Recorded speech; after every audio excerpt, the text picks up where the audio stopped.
Is BBC Radio 4, and now Simon Callow guides us on a mesmerising journey through the life story of Charles Dickens in Peter Ackroyd's The Mystery of Charles Dickens.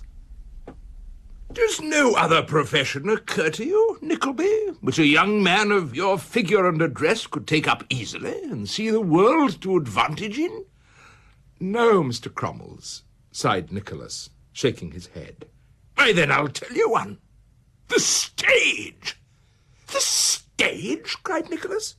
The theatrical profession. I am in the theatrical profession myself. My wife is in the theatrical profession. My children are in the theatrical profession.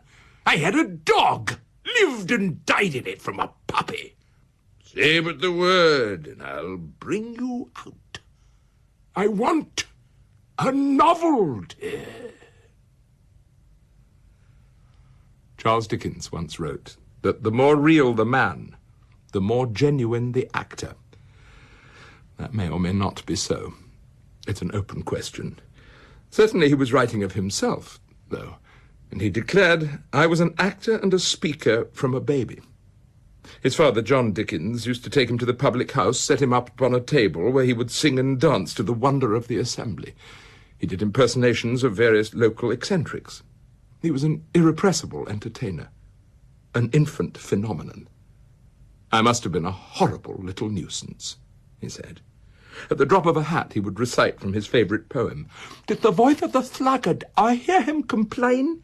You have waked me too soon, I must slumber again." He had a toy theatre, too, in which he played with characters penny plain and twopence coloured. Some say he was playing with them for the rest of his life. In Chatham, in Kent, where he grew up, he was remembered as an active, alert, eager, odd child. Hysterical, perhaps, oversensitive, certainly, but decidedly odd. I looked at nothing that I know of, but I saw everything. And now I see the outside of our house, with the latticed bedroom windows standing open to let in the sweet-smelling air. We are playing in the winter twilight, dancing about the parlour. When my mother's out of breath and rests herself in an elbow chair, I watch her winding her bright curls round her fingers and straightening her waist. And nobody knows better than I do. She likes to look so well, and is proud of being so pretty. "My dear boy," cries my mother, caressing me. "My own dear little boy." These idyllic childhood days were without any doubt the happiest days of Charles Dickens's entire life. And suddenly he was snatched away from all that happiness. His father, who worked in an office of the Admiralty, was transferred to London, and at the age of 10, Charles Dickens was on his way to the city which changed him forever. London.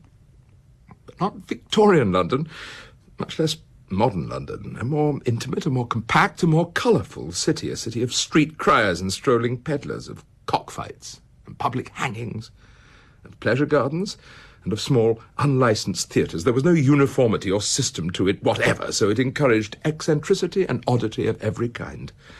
It would in time become the city of Dickens's vision, of his imagination. But for the 10-year-old boy, there seemed nothing ahead for him at all. His father was spending quite recklessly, and his mother's attempts to found a school, Mrs. Dickens's establishment, she grandly called it, founded when she failed to enroll a single student. The family's fortunes were in rapid decline. They'd moved into a small house in Camden Town, the view of dingy poverty, his purpose in life making himself useful, polishing his father's boots. Education gone. Company none. Happy and secure life gone forever. The idyll and innocence of childhood disappeared altogether. I fell into a state of dire neglect, which I have never been able to look back upon without a kind of agony. His father was getting further and further into debt, and they were subject to constant humiliations. The child remembered everything. Oi! You ain't out yet, you know. Pay us, will ya? Don't hide, you know, that's mean. I wouldn't be mean if I was you. But they did hide. They kept moving from house to house. And then, just 2 days after his 12th birthday, Charles Dickens was set to work in a blacking warehouse beside the Thames. It's no exaggeration whatever to say that his childhood died in that dismal place. It was a crazy, tumble-down old house, abutting, of course, on the river, and literally overrun with rats. Its wainscoted rooms and its rotten floors and staircase, with the old grey rats swarming down in the cellars, and the sound of their squeaking and scuffling coming up the stairs at all times. And the dirt and decay of the place rise up visibly before me, as if I were there again. The blacking was for shoes. His job was to cover the pots of paste blacking, first with a piece of oil paper and then with a piece of blue paper, to tie them round with a string and then to clip the paper close and neat all around. When he'd finished a few gross of these, he was to paste on each a printed label. He worked a 10-hour day, with 1 meal break at 12 and a tea break in the late afternoon. A few days after he'd entered the blacking warehouse, his father John, insolvent, ruined, was confined within the Marshalsea prison for debtors. When my father said, "The sun has set on my life forever," I really believed that these words had broken my heart. Dickens took those same words and wove them into the fabric of his art when he directly introduced them into his novel David Copperfield. Were they the expression of his father, John Dickens, or of his invented character, Mr. Micawber? Who can tell? Perhaps there's no difference. On the first Sunday after he was taken to the prison, I was to go and see Mr. Micawber and have dinner with him there. He was waiting for me within the gate, and we went up to his room, top story but one, and cried very much. Then, after many tears, he told me this. Annual income, £20, Copperfield. Expenditure, £19, 19 shillings and sixpence. Result, happiness. Annual income, £20, expenditure, £20, 0.06. Result, misery. The blossom is blighted, the leaf is withered, the god of day goes down on the dreary scene, and, well, in short, you're forever flawed, as I am. After which he borrowed a shilling of me for porter, gave me a written order on Mrs. Micawber for the amount, and put away his pocket handkerchief and cheered up. Not so easy for the 12-year-old Charles Dickens to cheer up. There was even worse to come for him, fiercely proud as he was, even at that early age. The blacking factory moved to a main thoroughfare in Covent Garden, and he had to sit and work in a window where he could be stared at by those who chose to stare at him. His mother and brothers and sisters, by now 5 in number, joined John Dickens in the Marshalsea, but the 12-year-old Charles was placed in a lodging beside the prison. I kept a small loaf and a quarter of a pound of cheese on a particular shelf of a particular cupboard to make myself supper when I came back at night. No advice, no counsel, no encouragement, no consolation, no support from anyone that I can call to mind. So help me God. Each night, returning through the darkened streets from the blacking factory, he was filled with anxiety and terror. But he said nothing about it at the time. Not to anyone. He laid it within his breast, where it grew and grew into a vision of the world. At the time, he just did his work. And to his little working companions, he told stories, or lies, rather, about his childhood and about his family. In fact, Dickens never really stopped lying all his life. It was the source and secret of his existence, just as it would become the salvation of his art. I knew I was common, and I wished I was not common. And the lies came out of that somehow. "Let me see you play cards with this boy," said Miss Havisham. "With this boy?" said Estella with disdain. "Why, he's a common labouring boy. He calls knaves jacks, does this boy. And what coarse hands he has! And what thick boots!" I had never thought of being ashamed of my hands before, but I began to consider them a most indifferent pair. Her contempt for me was so strong that it became infectious, and I caught it. He was a common boy in a commonplace world. I was such a child and so little that frequently when I went into the bar of a strange public house for a glass of ale or porter to moisten what I'd had for dinner, they were afraid to give it to me. I remember one hot evening I went into a public house and said to the landlord, "What is your very best ale? A glass." For it was a special occasion. I don't know what it may have been my 13th birthday. "Twopence halfpenny," said the landlord, "is the price of the genuine stunning ale." "Then," says I, giving him the money, "just draw me a glass of the genuine stunning, if you please, with a good head to it." The landlord looked at me over the bar from head to foot with a strange smile on his face. His wife came out from behind with her work in her hand and joined him in surveying me. They served me with the ale, though I suspect it was not the genuine stunning, and the landlord's wife, opening the little half door of the bar and bending down, gave me my money back, and gave me a kiss that was half admiring and half compassionate. At night, the boy read his old books, reading as if for life, as he said. Tom Jones, Peregrine Pickle, Roderick Random, Don Quixote, Robinson Crusoe. They all kept me company. They kept alive my fancy and hope of something beyond that time and place. There were times, though, when he simply could not bear it. He doubted whether he could ever be clean again. One day in the blacking factory, he fell into a fit, which lasted all afternoon. But then, as if he were a child in a fairy tale or a novel of his own making, the horrors of Charles Dickens's early years were suddenly and abruptly lifted. His father came into an inheritance and left the Marshalsea. Then he took his son out of the blacking factory. Home for good and all. Home for ever and ever. He was sent to school along the Hampstead Road. School was not a very good one, but he wasn't there for very long. At the age of 15, he became a lawyer's clerk, and he plunged himself into London life. His knowledge of London was wonderful, said his employer, for he could describe the position of every shop in any of the West End streets. A colleague recalled that Dickens could imitate, in a manner that I've never heard equalled, the low population of the streets of London in all their varieties. He was still that irrepressible entertainer, you see. What he really wanted most of all at this early time was to be an actor, to go on the stage.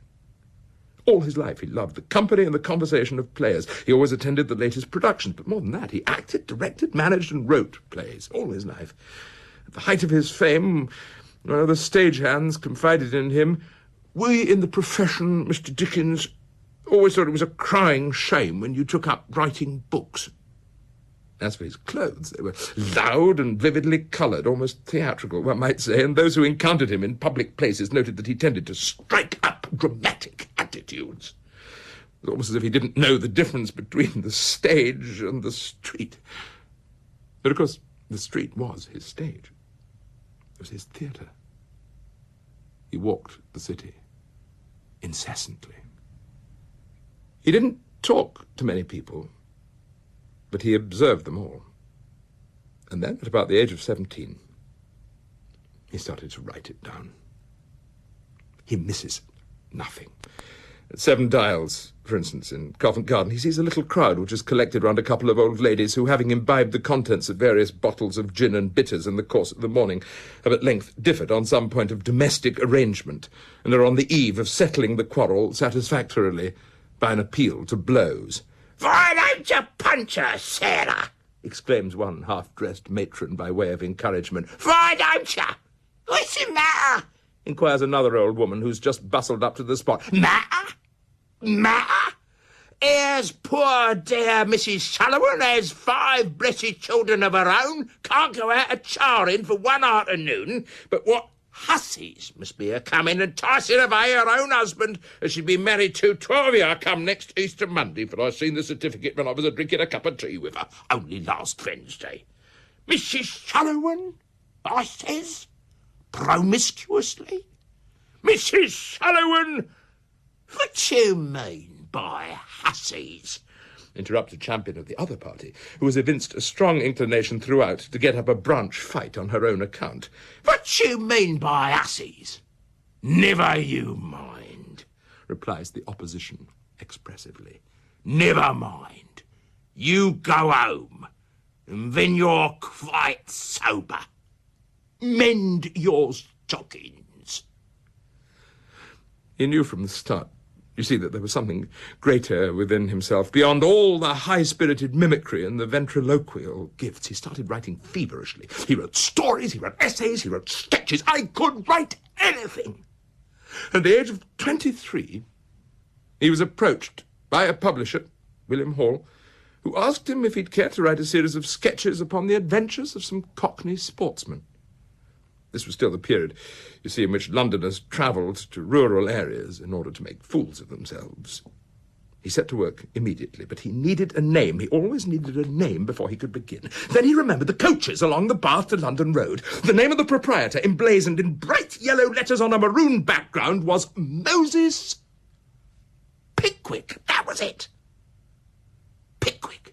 The Pickwick Papers. "Heads! Heads! Take care of your heads!" cried the loquacious stranger, Jingle by name, as the coach came out under the low archway which in those days formed the entrance to the coach yard. Terrible place, dangerous. Other day, 5 children, mother, tall lady, eating sandwiches, forgot the arch, crash, knock. Children look round, mother's head off, sandwich in hand, no mouth to put it in. Head of a family off. Shocking, shocking. "Sportsman, sir," he said, abruptly turning to Mr. Winkle. "A little, sir," replied that gentleman. "Fine pursuit, sir, fine pursuit. Dogs, sir?" "Not just now," said Mr. Winkle. "Ah, you should keep dogs. Fine animals, sagacious creatures. Dog of my own once, yes. Pointer. Surprising instincts. Out shooting, Monday. Entering enclosure. Dog stopped. Whistled. Whistled again. No go. Stock still. Called him. "Ponto! Ponto!" Wouldn't move. Dog transfixed. Staring at a board. Looked up. Saw inscription. "Gamekeeper has orders to shoot all dogs found in this enclosure." Wouldn't pass it. Wonderful dog.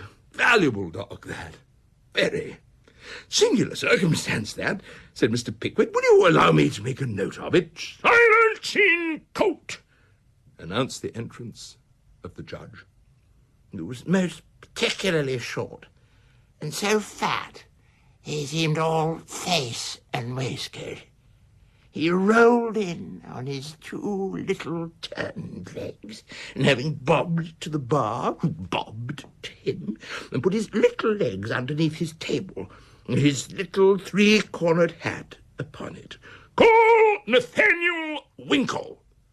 "Here, sir." "And now, sir, when you were at his lordship and the jury, know what your name is, will you?" "Winkle." "Have you any Christian name, sir?" "Nathaniel, sir." "Daniel. Any other name?" Nathaniel, sir, my lord. I mean..."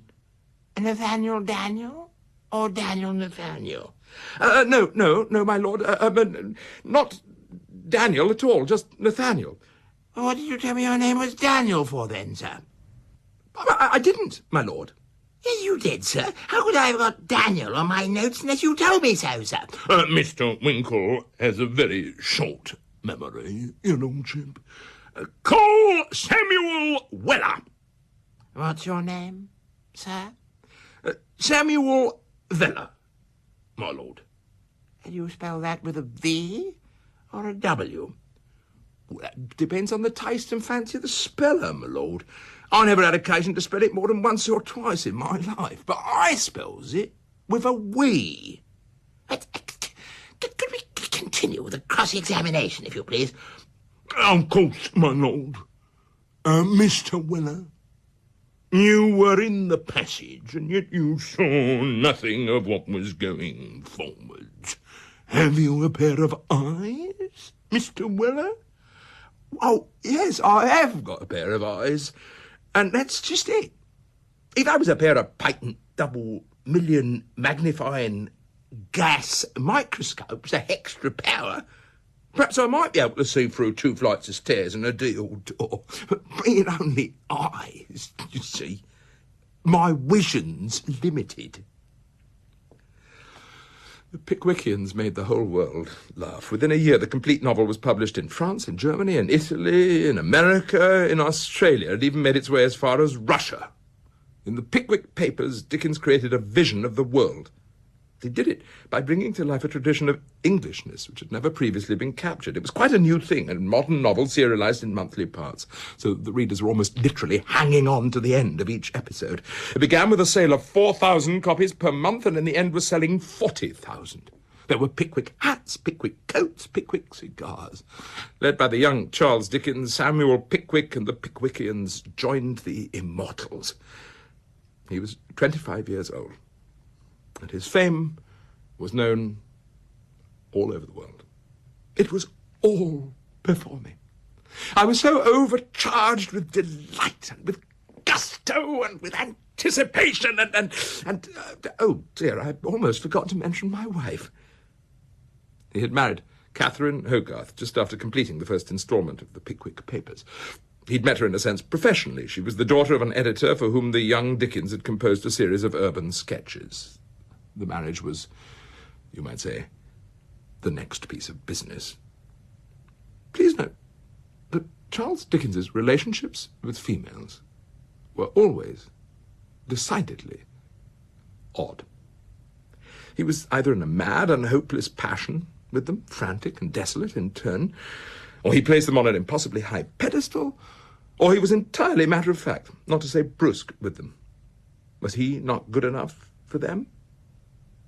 Or were they not good enough for him? The question was always unresolved. Catherine was 20 when they married. A pretty little woman, plump and fresh-coloured, a genial, smiling sort of a countenance, very sweet-natured. He loved her ardently, passionately. Now, Catherine had a younger sister, Mary, 16 at the time of the marriage, and Dickens was almost equally attached to her. When the newlywed couple moved into what Dickens called a frightfully first-class family mansion with awful responsibilities in Doughty Street in Holborn, Mary moved in with them too, and a very happy little family they were, the 3 of them. Then, one evening, not more than a year after the marriage, in the spring of 1837, they went, the 3 of them, Charles and Catherine and Mary, to see a farce which Dickens had written. It was called Is She His Wife? On their return to Doughty Street, later that night, Mary retired to her room, but before she could undress herself, she gave a piercing cry and collapsed. She died of heart failure the following day, 17 years old. Thank God, Dickens wrote, that she died in my arms. And the very last words she whispered were of me. He cut off a lock of her hair and kept it in a special case. He took a ring from her finger and placed it on one of his own. This ring he wore for the rest of his life. He gathered her clothes and put them in a particular cupboard. 2 years later, he was still taking them out and looking at them. He expressed the wish eventually to be buried beside her. On her tombstone, he wrote, "Young, beautiful, and good." For the rest of his life, he said, ever after, he was pursued by a vague, unhappy loss or want of something. After the briefest respite for his grief, he flung himself back into his work. Yes, work! We must close up the ranks and move on. Who is hit? Nelson called out when one of his captains was shot on deck. We are all hit, one way or another. We are all hurt in action. Yet it must be fought out like all the rest of life. The battle of life. One of Dickens's favourite phrases. In his next novel, Oliver Twist, Dickens strikes for the first time in his own work the note of primal terror, of a child's helplessness in the adult world. With a slice of bread in his hand and the little brown cloth parish cap on his head, Oliver was then led away from the wretched home where one kind word or look had never lighted the gloom of his infant years. And yet he burst into an agony of childish grief as the cottage gate closed after him. Wretched as were the little companions in misery he was leaving behind, they were the only friends he had ever known. And a sense of his loneliness in the great wide world sank into the child's heart for the first time. "No, sir, no!" sobbed Oliver, clinging to Mr. Bumble's hand. "No, sir, no! I will be good. Indeed, indeed, indeed I will, sir. I am a very little boy, sir, and it is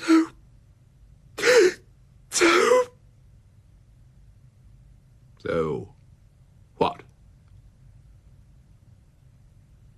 So lonely, sir. So very lonely. Now, this is the extraordinary thing. Dickens was writing Oliver Twist and the Pickwick Papers at exactly the same time. Comedy and melodrama, farce and sentiment side by side. He called it streaky bacon. This is what really delighted him, within the bounds of one book, even one chapter, to go from a scene of sorrow and suffering to one of wild humour and grotesque high spirits. His energy in life was prodigious, almost frightening. Light and motion flashed from every part of him. Those who knew him described the quickness, keenness and practical power, the eager, restless, energetic outlook on each several feature. Mrs. Carlyle said that it was as if his face was made of steel. Leigh Hunt observed that it has the life and soul in it of 50 human beings. He was all contradictions and contrasts, nothing grey or middling. With strangers he was as merry and bright as you liked, but with his own family he was reserved and taciturn. With sad or shy or ailing people he was the kindest, most sympathetic creature on the face of the earth, but with his friends he was impatient and domineering. He could be bubbling over with laughter one moment, and then just a second later his eyes would flash like danger lamps. He loved the children in his books, but he did not seem to love his own children as they grew older. He worshipped food and drink in his fiction, but in life he ate little and drank less. Some say he was only truly happy when he was alone in his study, writing. But he wasn't alone. His characters surrounded him in crowds. They talked to him, he said, and they touched him. In truth, what happened is that he became them. He spoke their words out loud. As he was writing, he would go to the mirror and put on their faces just as he put on their voices. Look here, Nickleby, what do you think of this poster? First appearance of the unrivalled Miss Pitauka of the Theatre Royal, Drury Lane. Dear me, I know that lady, Mr. Cromwells. And you are acquainted, Nickleby, with as much talent as was ever compressed into one young person's body. It is talent of a certain sort. Do come over to the sofa, Mrs. Wititterly. You don't look yourself at all. I'm always ill after Shakespeare. I scarcely exist the next day. I find the reaction so very great after a tragedy, my lord. And then Shakespeare is such a delicious creature. What is the first class, Mr. Squeers? The first class, Nickleby, is the English spelling and philosophy class. Where's the first boy? Where is he? Where's that boy? Where's the first boy? Please, Mr. Squeers, sir. He's cleaning the back parlour window. So he is, to be sure. So he is. We go upon the practical method of teaching here, Nickleby. C-L-E-A-N. Clean. Verb, active, to make bright. To scour. W-I-N, win. D-E-R, d. Window. A casement. When boy knows this out of book, he goes and does it. And where's the second boy? Where is he? Where's that boy? Where's the second boy? Please, sir, he's out weeding the garden. Quite right, so he is. B-O-T, bot, T-I-N, tin, N-E-Y, ni. Botany. Noun, substantive, a knowledge of plants. When a boy's learned that botany means a knowledge of plants, he goes and weeds them. That's our system, Nickleby. Nicholas Nickleby, as funny and theatrical a novel as any ever written, also changed the face of English education. Dickens's satire upon the school run by Wackford Squeers, Dotheboys Hall, led to the immediate closure of private schools in Yorkshire and elsewhere. In a similar spirit of outrage, Dickens had satirised the New Poor Laws in Oliver Twist. The newspapers had denounced him for his radical fervour. He was making a difference. He loved it. What a thing it is to have power. But of course his power wasn't political power, nor even social power. It was power of the imagination, which is why he was able to convince his readers of the truth, the essential truth of his most extravagant visions. It's been said of Dickens that when the fire of one of his novels was threatening to grow dim, he would throw on a child to stoke up the flames. It's true, his children do have a most peculiar habit of dying, but this was no literary or romantic device. Dickens burned with them and felt all the agonies of the fire. After Nicholas Nickleby, he was writing The Old Curiosity Shop, and of course little Nell had to die in the end. Yet she left him forlorn and miserable. All night I've been pursued by that child. I'm breaking my heart over this story and slowly murdering the poor child. Yet it must be. All next week I shall be lain up with a broken heart. But I think it has come famously. Bring out your pocket handkerchiefs. She was dead.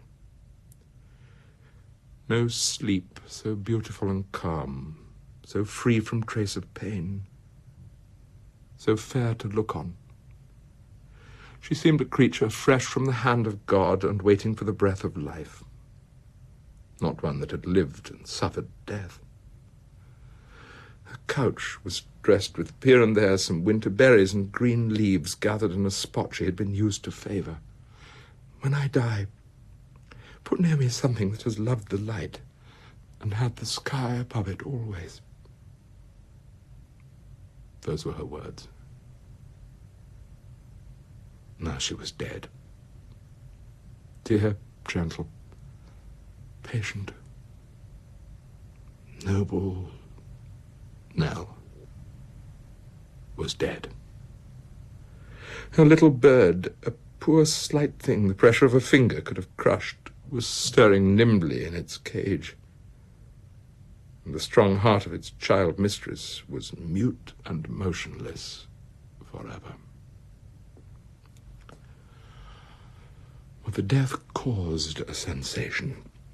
The stern jurist, Lord Jeffreys, was found in tears after reading the scene, and Dickens's close friend, the great actor Macready, was literally prostrate with grief. The Irish patriot Daniel O'Connell threw the periodical in which it was written out of the window of his railway carriage, exclaiming, "He should not have killed her!" At a slightly later date, Oscar Wilde was less affected. It would take a heart of stone to read the death of little Nell without laughing. Now, all this while, Catherine Dickens had been creating a few children of her own, 4 in quick order and more to follow. They'd moved to a bigger house off the Marylebone Road, which Dickens said resembled nothing so much as a hospital ward, what with Walter crying and Katie snuffling and Charles Jr. sickening for something mysterious.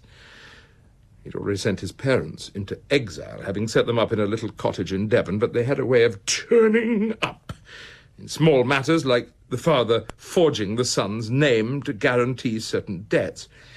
How he raged against them. He wanted to get away from them all. He had dreams of extensive travelling.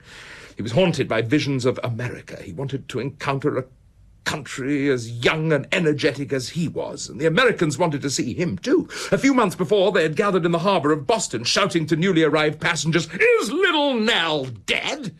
Now they were asking, "Is Charles Dickens alive? And is he really here?" He was followed by crowds wherever he went. He was given dinners and parties and receptions. He made speeches. He entertained 1,000 guests. And finally he met the President of the United States, who declared that he had not expected to meet so young a man, sir. But he did not meet with unmitigated approval. Far from it. He was attacked by the newspapers for his colourful clothes, flashy, his assertion of copyright, smells of the sharp rank, and for his mind, which according to the New York Herald was coarse, vulgar, impudent, and superficial.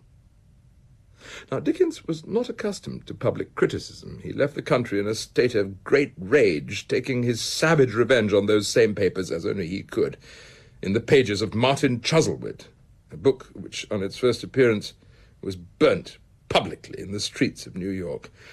"Here's this morning's New York sewer. Here's this morning's New York stabber.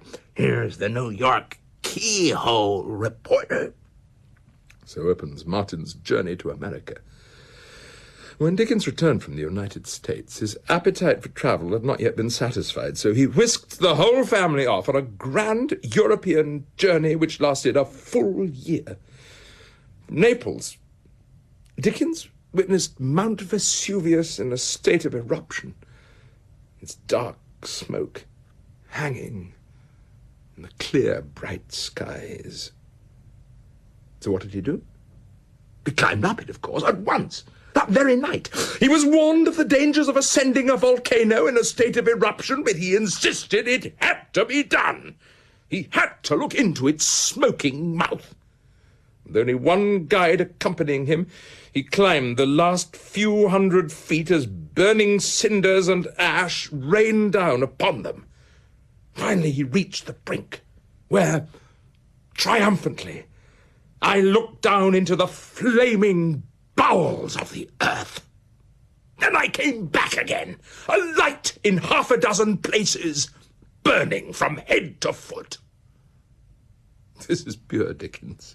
The wild Dickens blazing away just as he blazed away at his novels. I'm working myself into such a heat that I shall burst out prodigiously. Always onwards and upwards, climbing towards the fire. Mount Dickens. Eruptions at regular intervals, and not just in his work either. His fire was increasingly turned against what he perceived to be the scandals and enormities of his own time. He was becoming the writer who spoke for an entire age. He was made editor of a great new national newspaper, the Daily News. He was chairing committees. He was making speeches on prisons, on the slums. He'd just begun a series of Christmas books, which had a triumphant beginning with A Christmas Carol, the book in which he conjures up the thin phantoms of 2 miserable and ragged children, ignorance and want. This little story of Scrooge and Bob Cratchit and Tiny Tim took as much mastery over Dickens as it had over everybody else. He was somehow possessed by this story of redemption, of a man forced to face the truth about himself and change. It became a kind of modern fairy tale, and its effect was overwhelming. One employer, on reading the book, gave his employees an extra day's holiday. When Thomas Carlyle finished it, he went out and ordered himself a turkey. The spirit of Christmas, as newly defined by Charles Dickens, was everywhere. How, at this triumphant moment in his career, did Charles Dickens think of himself? Well, the secret is that he didn't think of himself at all. He was not in the least bit interested in self-communing, nor did he wish to dwell upon the sources of his art. Writing of Shakespeare, he said, "It is a great comfort to my way of thinking that so little is known about the poet. It is a fine mystery, and I tremble every day lest something should come out." Now, Dickens could only approach himself by becoming one of his own characters, by transforming himself into a fiction, which was why he was planning another novel, one in which he would tell his own story. First, though, as always, he had to find a name. He always had to have a name. Welbury, Magbury, Topflower, Copperboy, Copperstone, Copperfield, Copperfield. This is Charles Dickens here, and this is David Copperfield here. They're staring at one another, face to face. Which one do you think will blink first? This book, of all his novels, his favourite, cost Dickens very dear. His friends had been concerned for him. Even while he was writing it, he'd often been giddy and nauseous. His left leg trembled beneath him, and he could not stop his hands and his arms from shaking. He felt a pain in his left side, the same pain he'd suffered as a child in the blacking factory. He suffered, too, from extreme depression of mind and a disposition to shed tears from morning to night. As to repose, for some men there is no such thing in this life. Idleness wearies me more than labour. To do nothing is exhausting. How strange it is to be never at rest, never satisfied. So Dickens was not only David Copperfield, he was Steerforth too. Steerforth with his handsome head thrown back and the sea wind playing on his face as he calls out, "Ride on over all obstacles and win the race! The race one has started in! Ride on!" The journey, Dickens said, is ever upward, and we must pursue it, or we are worthy of no place here. He was still climbing up that mountain. But he rarely looked back at those who were obliged to travel with him. Catherine Dickens, after 10 years of childbearing, became very unwell, with spells of giddiness and violent headaches. She suffered, in general, from living in the immediate vicinity of Charles Dickens. In the spring of 1851, his father, John Dickens, that irrepressible reprobate, died after a terrible operation upon his bladder without anaesthetic, in which the room was turned, in his son's words, into a slaughterhouse of blood. Only 2 weeks later, his youngest daughter, Dora, died, also quite suddenly. At the time, he was addressing the annual dinner of the General Theatrical Fund, expressing his gratitude towards those actors whom he so admired. Not just because the actor sometimes comes from scenes of affliction and misfortune, even from death itself, to play his part before us. All men must do that violence to their feelings, in passing on to the fulfillment of their duties in the great strife and fight of life. When the speech came to an end, he was taken to one side and told the terrible news. All that night, he sat by the bedside of his dead infant. But then, just like those actors he was praising. He returned to the strife and fight of life. I am quite confident I should rust, break down, and die if I spared myself. Much better to die doing. And what was he doing? But he was directing and playing in a comedy by his friend Lord Bulwer-Lytton. It was called Not So Bad As We Seem. Oh, Bulwer-Lytton's wife said, Mr. Dickens makes a habit of acting with a dead father in one pocket and a dead baby in the other. And ever by day and night Dickens wrote, under the sun and under the stars, move all we restless travellers through the pilgrimage of life. It's somewhere, he said, somewhere in all these travels, there was a still small voice crying out within him, crying out, help! London. Michaelmas term lately over, and the Lord High Chancellor sitting in Lincoln's Inn Hall. Implacable November weather.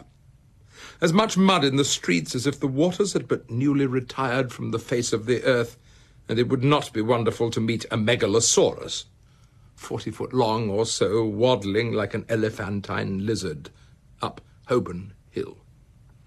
Smoke lowering down from chimney pots, making a soft black drizzle with flakes of soot in it, as big as full-grown snowflakes gone into mourning, one might imagine, for the death of the sun. Fog everywhere. Fog up the river, where it flows among green meadows. Fog on the Essex marshes. Fog on the Kentish heights. And hard by Temple Bar, in Lincoln's Inn Hall, at the very heart of the fog, sits the Lord High Chancellor in his High Court of Chancery. Never can there come fog too thick.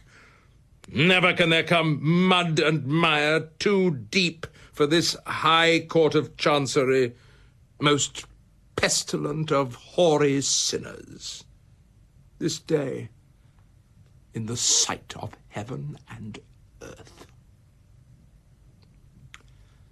Dickens believed himself, at the age of 45, to be growing old. There are people saying quite loudly that he's finally burnt himself out, that David Copperfield was his last flare. When Little Dorrit appeared, it was dismissed as twaddle. In some ways, the spirit of the age was in all its high Victorian seriousness against him. Dickens was often dismissed as a mere entertainer, a writer whose reputation would not last as long as the century. So here he is, in middle age, with his achievements apparently behind him, and what was ahead of him? Oh, only an increasingly loveless marriage and a large, ever-expectant family. And please remember, too, the great poignant note of his life, that vague, unhappy loss or want of something which has pursued him since the early death of his sister-in-law. Where again will he ever be able to find someone young, beautiful, and good? He felt that his life was slowly closing down. My blankness is inconceivable, indescribable. My misery, amazing. As a child, Dickens had wandered the London streets of crumbling, straggling houses with its dirty men and filthy women and squalid children. That I suffered in secret and that I suffered exquisitely, no one ever knew but I. And when in later life he suffered exquisitely, terribly, he wandered once more among the dirty streets. He had to return to the cold, stony-hearted stepmother of his suffering, London. He started to walk through the city at dead of night. He'd always walked it during the day, but now he was for the dark. Now the night enters his head. He becomes the child again, experiencing the horror of London. He visits the prisons, the madhouses, the workhouses. Suddenly, a thing that in a moment I should have trod upon without seeing rose up at my feet with a cry of loneliness and houselessness, the like of which I never heard. We then stood face to face, looking at one another, frightened by one another. The creature was a beetle-browed, hare-lipped youth of 20, and it had a loose bundle of rags on, which it held together with one of its hands. It shivered from head to foot, and its teeth chattered. And as it stared at me, persecutor, devil, ghost, whatever it thought me, it made with its whining mouth as if it was snapping at me like a worried dog. Intending to give this ugly object money, I put out my hand to stay it, for it recoiled as it whined and snapped, and laid my hand upon its shoulder. Instantly it twisted out of its garment, like the young man in the New Testament, and left me standing there, with its rags in my hand. What could he do? How could he help? As ever, he flung himself into his work. I'm in a regular ferocious excitement. I get up at 7 in the morning, have a cold bath before breakfast, and blaze away, wrathful and red-hot. My eyes have grown immensely large. My hair is very lank, and the head inside the hair is hot and giddy. He attacks a grotesque legal system and a bad, incompetent government, a blundering civil service and a hypocritical clergy. He attacks the employers and the unions, teachers and philanthropists. In fact, the whole nation and society of England were under siege. I must deliver a sledgehammer blow. I'm in desperate earnest. And why should I not be in earnest when I am fighting the world? A man who could do nothing by halves, Dickens's friend Wilkie Collins said of him, appears to me to be a fearful man. He knew it. He knew it well enough of himself. He knew his imagination was desperately strange, and that he himself was sometimes accused of being mad. Mad people were strangely attracted to Dickens, and sent him letters. One gentleman, distracted by the death of his son, remarking upon the peculiar contortions of the body, declared, there's a point for Mr. Dickens. In his novels, he loved to impersonate those on the very edge of sanity. We may call them eccentric or insane, but the effects are pretty much the same. Phoebus! How goes the world? I tell you what, I shouldn't wish it to be mentioned, but it's a mad world, boy. Mad as bedlam. You been to school? Do you recollect the date when King Charles I had his head cut off? The books say it happened in the year 1649, but I don't see how that can be, because if it was so long ago, how could the people about him have made that mistake of putting some of the trouble out of his head when it was taken off into mine? There are others who say that Dickens was possessed by female voices, and that he loathed as much as he loved his mother, his sisters, his wife. And out of that crushing imbalance came all the farce and the fury. Certainly he treated his old and widowed mother as a comic character from one of his books. My mother has a strong objection to being considered in the least old, and usually appears here on Christmas Day in a juvenile cap, which takes an immense time in putting on. The instant she recognized me, she plucked up her spirits and asked for £1. Of his wife, he wrote, in equally scathing terms, I find that the skeleton in my closet is becoming a pretty big one. It seemed that he could never escape his unhappiness.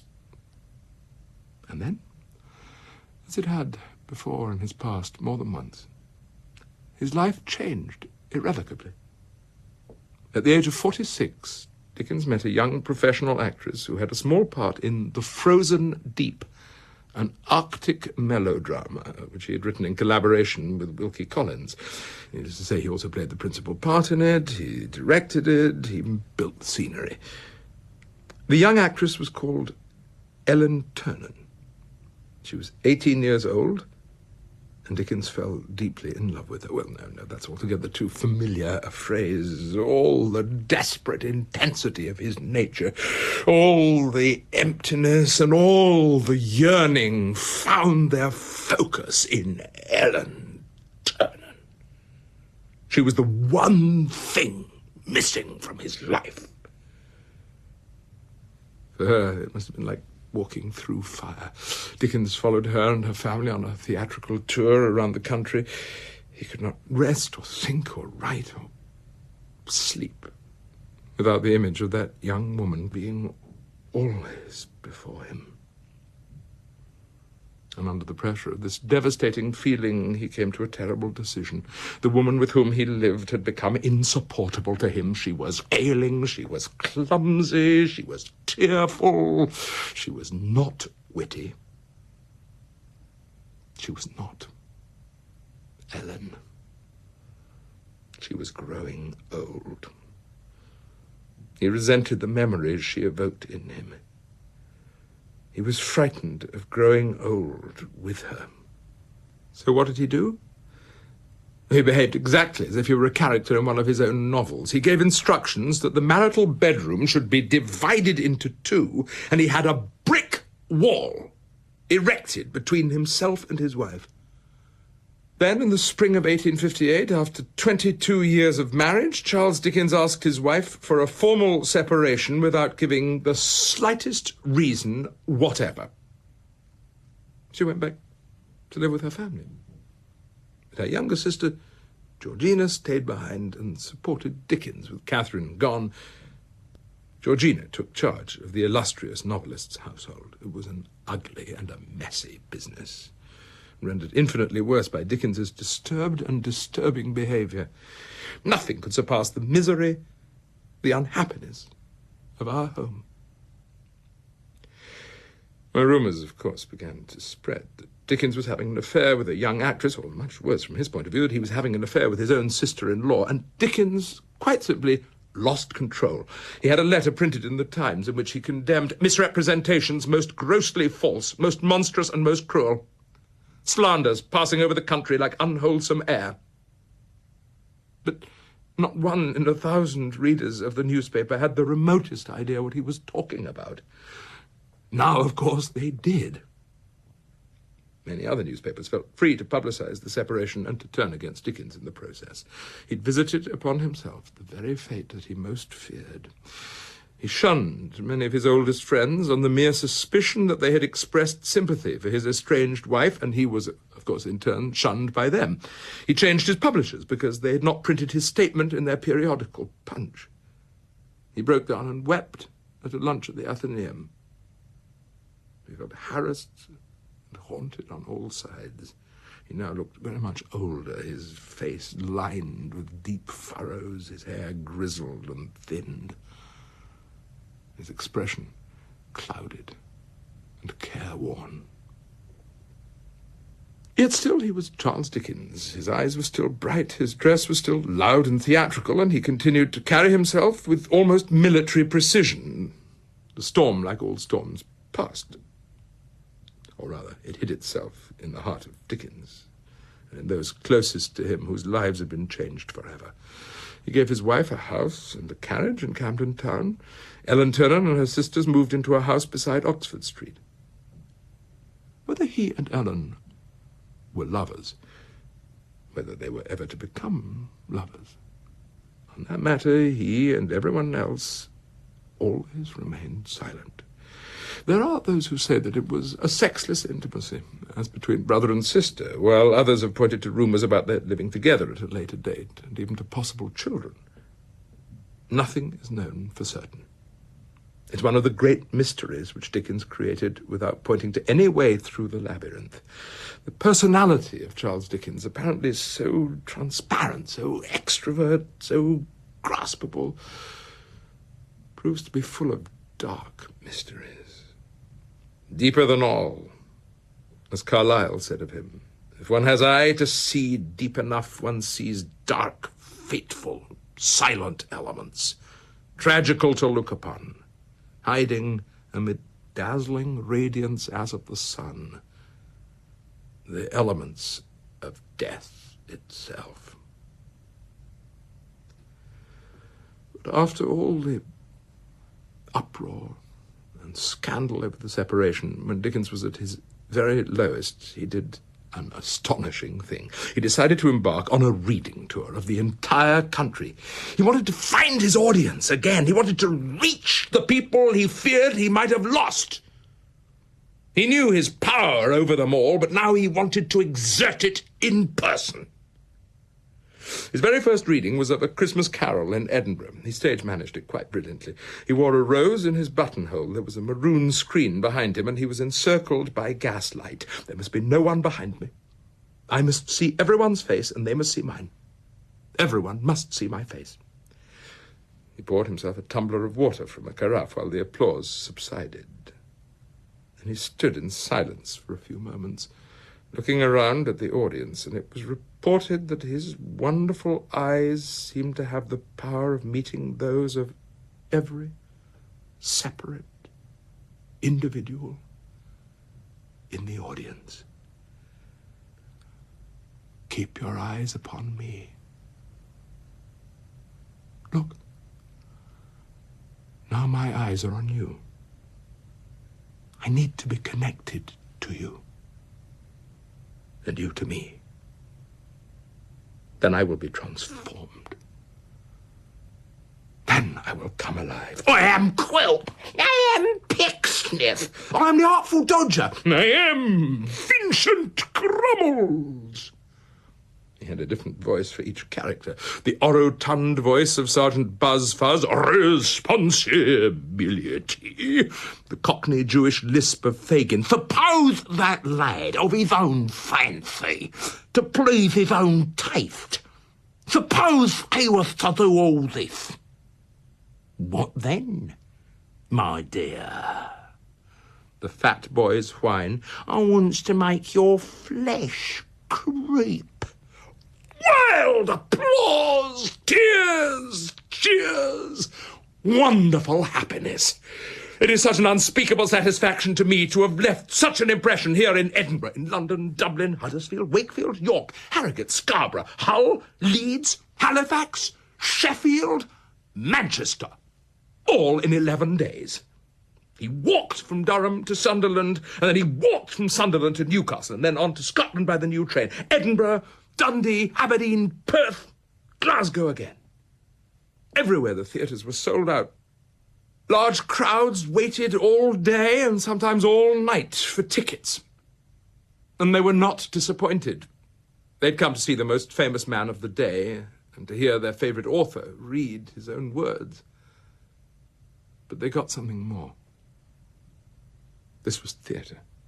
This was acting. At last, Dickens was able to be the actor he had always wanted to be. His hands and body were always in motion, and his face changed so remarkably that he seemed to become the person he was dramatising. Gamp is my name. Gamp Marnight. She was a fat old woman, this Mrs. Gamp, with a husky voice and a moist eye which she had a remarkable power of turning up and only showing the white. Having very little neck, it cost her some trouble to look over herself, if one may say so, at those to whom she talked. She wore a very rusty black gown, rather the worse for snuff, and a shawl and a bonnet to correspond. The face of Mrs. Gamp, the nose in particular, was somewhat red and swollen, and it was difficult to enjoy her society without becoming conscious of a peculiar fragrance, as if a passing fairy had hiccuped and had previously been to a wine vault. That is why she went to a lying in or a laying out with equal relish. Ah!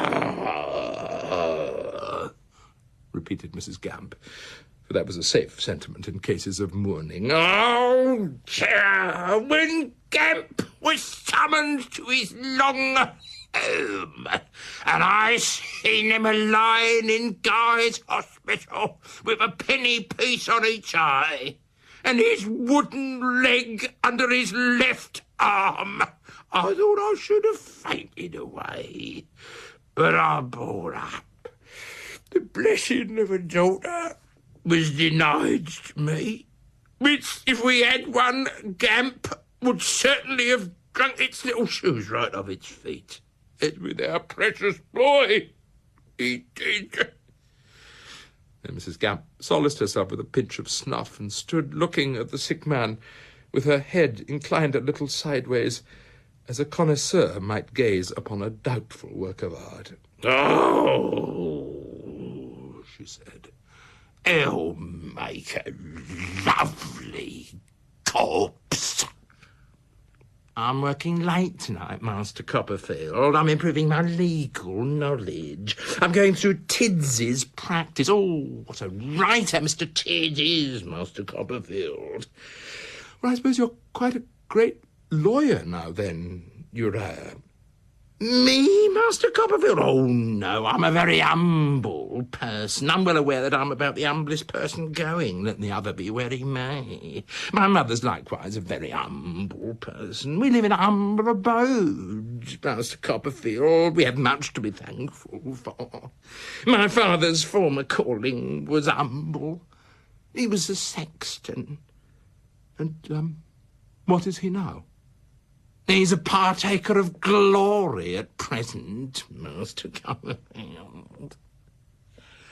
Whoever would begin to be worried with letting lodgings that wasn't a lone woman with a living to get is a thing inconceivable to me, my dears. Excuse the familiarity. It becomes natural when wishing to open my mind to those I can trust, and I should be truly thankful if that was all mankind, but such is not so. For have but a room to let sign in your window, and you watch on the mantelpiece and farewell to it if you turn your back for a second, however gentlemanly the manners, nor as being of your own sex any safeguard, as I have reason, in the form of sugar tongs, to know. For that lady, and a fine woman she was, got me to run for a glass of water on the plea of going to be confined, which certainly turned out to be true, but it was the police station. I'm a market cheap jack. You know what that is, do you? No, you don't. I'll show you. Here I am on the footboard of my cart in the marketplace on a Saturday night. I put up a general miscellaneous lot. I says, "Now, my free and independent voters, I'm going to show you what I'm going to do with you. I'm going to give you such a chance as you never had in all your born days, nor yet the days preceding. Now, I'll tell you what I'm going to do with you. Here's a pair of razors that will shave you closer than the Board of Guardians. Here's a flat iron worth its weight in gold. Here's a frying pan artificially flavoured with essence of beef steaks to that degree that you've only got for the rest of your lives to fry bread and drip it in it, and there you are, replete with animal food. And here's a dozen dinner plates that you may play the cymbals with to charm the baby when it's fractious. Stop! I'll throw you in another article and I'll give you that, and that's a rolling pin. And if the baby can only get it well into its mouth when its teeth is coming through and rub the gums once with it, they'll come through double in a fit of laughter equal to being tickled. Stop again! I'll throw you in another article because I don't like the looks of you. For you don't have the appearance of buyers. And that article's a looking glass in which you may see how ugly you look when you don't bid. Now, what you say now, eh? What'd you say? What'd you say? Did you say £1? No, you don't, not you. You haven't got it. Did you say 10 shillings? Not you. You owe more to the landlord. Well, then I'll tell you what I'll do with you. I'll heap them all up on the footboard of the cart. There they are. Razors, flat iron, frying pan, dinner plates, rolling pin and looking glass. Take them all away for 4 shillings and I'll give you 6 months for your trouble. Now, do you know what I am? I'm a cheap jack. Dickens was always exhausted after each performance. He went backstage and took off his clothes, which were wet with sweat. He'd have a glass of brandy and water, or perhaps a sip of iced champagne, and then they were off again. In Liverpool, 3,000 people were turned away from his reading. In Glasgow, 2 files of policemen kept the crowds from the doors of the City Hall. Yet even as he toured the country, he was writing his next novel, The Tale of Two Cities. And even as he was doing the readings and writing the novel, he was editing a new weekly periodical called All the Year Round. He was buoyed up, you see, by the celebration which greeted him everywhere. It gave him the energy and purpose of his life. It gave him the will to carry on, to ride on, over all obstacles, and win the race. He felt that he'd faced down his past. you see. He marked his break with that past in an even more direct way. He burned all his letters in the garden of his house at Gad's Hill. This was the house, by the way, that his father had shown him as a child in Rochester, telling him that if he worked hard enough, he might one day own it. Well, now he did. The letters he was burning in that garden were from Thackeray, from Carlyle, from Tennyson, George Eliot, from Wilkie Collins, all consumed in the funeral pyre of his past. "Whatever you do, dear friend," he wrote to someone at the time, "don't look back." So what did Dickens do? He wrote Great Expectations, in which he entirely rewrites his own past. Never has a novel been so filled with the horrors of childhood. "As I draw closer and closer to the end," he said, "I travel in the circle, nearer and nearer to the beginning." But after Great Expectations, he was planning another reading tour. But before beginning it, he went on a short holiday to visit Ellen Ternan in the little retreat he'd rented for her and her mother in France, near Boulogne. He was now constantly travelling on the ferry between the two countries. On this occasion, they came back and took the 2:38 tidal train from Folkestone to London, but there was something wrong with the track. Some rails had been taken off from a viaduct and set aside for repair work, just at the time when the train was approaching them at a speed of 50 miles per hour. The train jumped the gap of 42 feet, and more than half of its carriages fell across a viaduct into the bed of the river below. The carriage in which Dickens and the Turnans were travelling hung over the viaduct at an angle. The women screamed, but Dickens calmed them down, got them free, put them in a horse carriage, away from prying eyes. Then he saw two guards running up and down. "Look at me," he said to the men, "and tell me if you don't recognise me." "We know you very well, Mr. Dickens," they replied. Whereupon Dickens immediately began to organise the mission for help. He filled his top hat with water and started working among the dead and the dying. It was at this point that he suddenly remembered he had left that month's manuscript of Our Mutual Friend in the swaying carriage, so he climbed right back inside again and retrieved it. And despite that heroic episode, or perhaps because of it, his self-possession was never again complete. He became ill and fearful in travelling upon trains. He was plagued with sudden, vague rushes of terror. But who could stop him? He was himself very much like the locomotive, speeding towards its crash. Dickens could no more stop himself than he could stop breathing. He had to go on. He was now quite lame and suffering attacks upon his side and upon his heart. Nonetheless, he undertook the second reading tour of Britain. It was a triumph, but it completely exhausted him. All the more astonishing, then, that he should decide immediately afterwards to embark on a reading tour of the United States of America, though he was obliged to travel everywhere by the one form of transport he now most dreaded, the train. Again, it was a triumph. Perhaps the single greatest triumph of his entire career. But this time, it really shattered him. On his return to England, he found that he could no longer work at his old pace. His elasticity of bearing was somewhat impaired, his friend Forster wrote, and the wonderful brightness of eye was dimmed at times. Curiously enough, he could only read the top half of the letters over shop doors. Nonetheless, he continued to add new readings to his repertory. One afternoon, in the summer of 1868, his son heard a violent quarrel in the field outside the country house. Two people were engaged in a serious and terrible uproar. He stepped outside anxiously, only to see his father striding up and down, gesticulating wildly in the characters of Bill Sikes and Nancy, with every circumstance of the most aggravated brutality, as the son reported. Dickens was preparing his next set of public readings. His friends begged him not to perform the terrible scene of Nancy's death. The realism he brought to it terrified his audience and shattered him physically and emotionally, but he was quite adamant it must be included. He hardly knew why he felt compelled to enter into the heart of darkness. He simply knew he had to. Did he have his wife somewhere in mind? Or was it all women who had so obsessed him throughout his life? Even, perhaps, Ellen Turner. But then he also took on the voice of Nancy, screaming and pleading with Bill up to the very point of her death. He was murderer and victim, man and woman.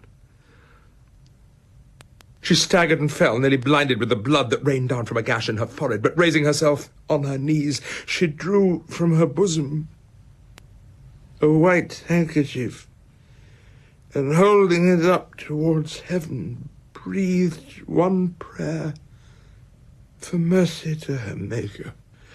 The murderer staggered backwards towards the wall, and shutting out the sight with his hands, seized a heavy club and struck her down. The bright sun burst upon the crowded city in clear and radiant glory. Through costly-coloured glass and paper-mended window, it shed its equal ray. It lighted up the room where the murdered woman lay. It did. He tried to shut it out, but it would stream in. If the sight had been a ghastly one in the dull morning, what was it now in all that brilliant light? He had not moved. He had been afraid to stir. Then there was a moan and a motion of her hand, and with terror added to rage, he had struck her again and again and again and again and again and again and again. There was the body, mere flesh and blood, no more, but such flesh and so much blood, the stains were dispersed about the room. The very feet of his dog were bloody. All this time, he had never once turned his back upon the corpse. He now moved backward toward the door, dragging the dog with him. Shut the door softly, locked it, took the key, and left the house.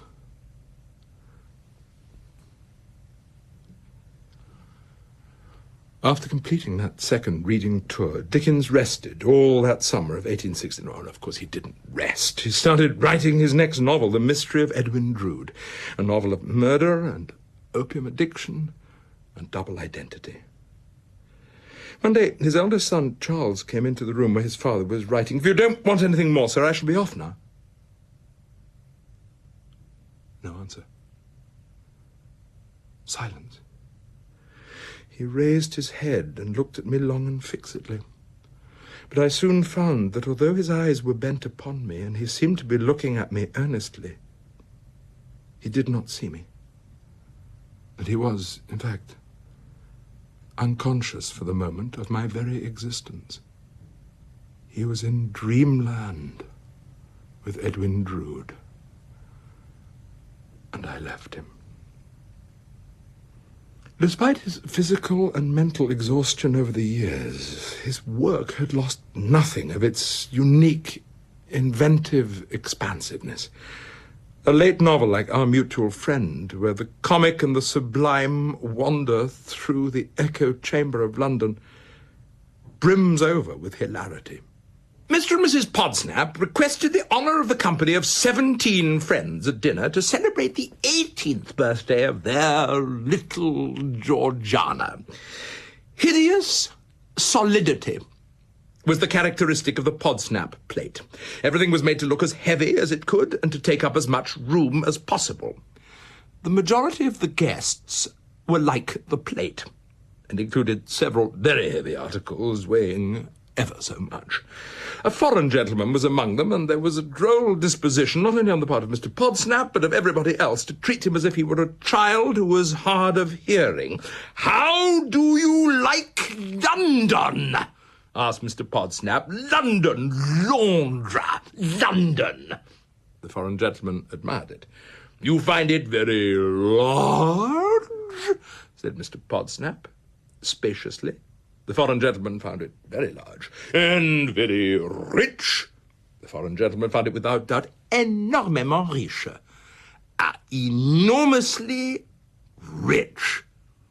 We say, enormously rich, attempted the foreign gentleman. "And do you find, sir, many evidences that strike you of our British Constitution in the streets of the world's metropolis? London, Londra, London.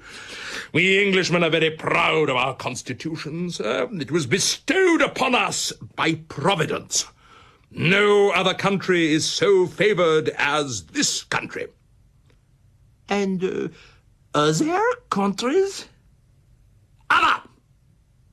In England, Angleterre, England, we do not say there. We say other. The letters are T and H. The sound is the. The. The. And the countries?" asked the foreign gentleman. "This island was blessed, sir, to the direct exclusion of such other countries as there may happen to be. There is in an Englishman a combination of qualities, modesty, an independence, a responsibility, a repose, combined with an absence of everything calculated to call a blush into the cheek of a young person, which one would seek in vain among the nations of the earth."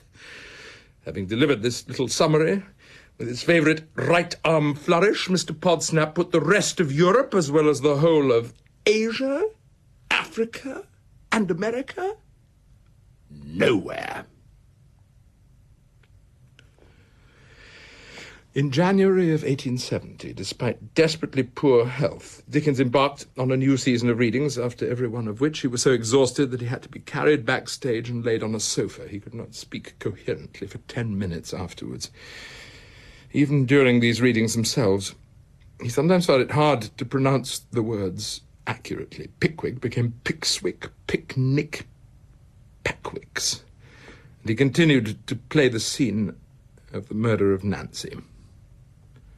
He might just as well have wielded the club against himself, since these final, agonized public performances to all intents and purposes killed him. He was now utterly dazed and worn. He ate little. He could not sleep. His left foot swelled. He was close to a paralytic stroke. His family doctor came to see him and instantly ordered him to stop. He was killing himself. Finally, even Dickens himself realized that he could no longer continue. The very last performance of all, at the St. James's Hall in London, he read A Christmas Carol and the trial scene from Pickwick. The applause at the end was overwhelming. Holding up his hand to silence it, Dickens said, "From the earliest years of my career down to this proud night, I have always tried to be true to my calling.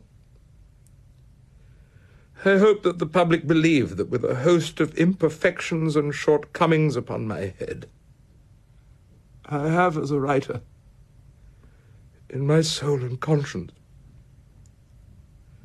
tried to be as true to them as they have ever been to me. These garish lights, I vanish now forevermore with a heartfelt, grateful, respectful, and affectionate farewell." He returned to the country, to Gad's Hill, where he continued working on Edwin Drood. On Wednesday, the 8th of June, contrary to his usual custom, he wrote all day. He came down to dinner, and Georgina Hogarth noticed an alteration in his colour and his expression. She asked him if he were ill, and he replied, "Yes, very ill. I've been very ill for the last hour." He said that he wanted to go to London immediately, but then he experienced a fit, against which he tried to struggle. He stopped and then started talking rapidly and indistinctly. The family got up from their chairs, and Georgina told him to come and lie down. "Yes," he said, "upon the ground." Those were the last words he uttered. He slipped from her arms and fell heavily to the floor. Upon the ground. Perhaps even in his extremity he was recalling the words of one of his characters, Louisa Gradgrind in Hard Times. "I shall die if you hold me. Let me fall upon the ground." He was imitating, literally becoming his characters until the very end. He lingered all that day. At 5 minutes before 6 in the evening, his breathing suddenly diminished and he began to sob. He sobbed for 15 minutes, heaved a deep sigh. A tear rose to his right eye and trickled down his cheek. And he was dead. 58 years old. At the funeral service in Westminster Abbey, he was buried next to Samuel Johnson and near the busts of Handel, Milton, Chaucer, and Shakespeare. The oration perfectly caught the mood of the country. He whose loss we now mourn occupied during his lifetime a greater space in the minds of Englishmen than any other writer. We read him, we talked about him, we acted him, we laughed with him. We were roused by him to a consciousness of the misery of others and to a sympathetic interest in human life. Men seem to have lost not a great writer only, but one whom they had personally known. And so we bid him farewell. And in the midst of all this stood Mr. Pickwick. Let us leave our old friend in one of those moments of unmixed happiness of which, if we seek them, there are ever some to cheer our transitory existence here. There are dark shadows on the earth, but its lights are stronger in the contrast. Some men, like bats or owls, have better eyes for the darkness than for the light. We who have no such optical powers are better pleased to take our last parting look at our visionary companions. And the brief sunshine of this world is blazing full upon them.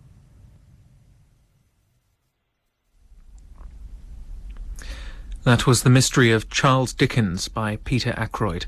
It was performed by Simon Callow, the producer was Stephen Wright, and it was directed in Belfast by Gemma McMullen.